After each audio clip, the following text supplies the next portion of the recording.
क्या हो अगर ज़मीन पर जंगली मकामात के लिए अपने खामोश सरपरस्त हों। इंसान नहीं, मशीनें नहीं, लेकिन जानवर जो देख रहे हैं, इंतज़ार कर रहे हैं और हिफाजत कर रहे हैं। गहरे जंगल के बीच जहाँ सुबह की रोशनी पत्तों से छन कर ज़मीन को छूती थी, एक पुराना रास्ता था, द एलिफेंट कॉरिडोर। ये रास्ता सिर्फ ज़मीन का टुकड़ा नहीं था, बल्कि पूरी जंगल की ज़िंदगी का रास्ता था। ब्राह्मा, एक बूढ़ा मगर ताकतवर हाथी, ने हवा में अजीब सी बू महसूस की, मेटल, डीजल और इंसानों की। उसने अपनी मेमोरी से पहले का जख्म याद किया, जब मशीन्स ने जंगल को चीर दिया था। इस दफ़ा उसने चुप रहने का फैसला नहीं किया।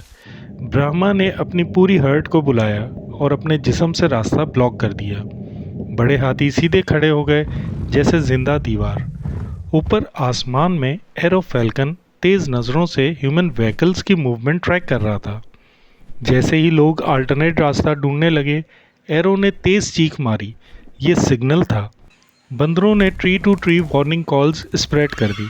जंगल जाग गया। एक बिल्डोजर आगे बढ़ा।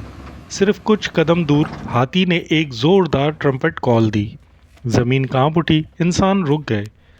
आज जंगल जीत गया, मगर ये सिर्फ शुरुआत थी। Nature does not scream for help, it organises. Nature कभी भी चिल्लाता नहीं है मदद के लिए, बट एक दूसरे से मिल जाता है, इट ऑर्गेनाइजेस।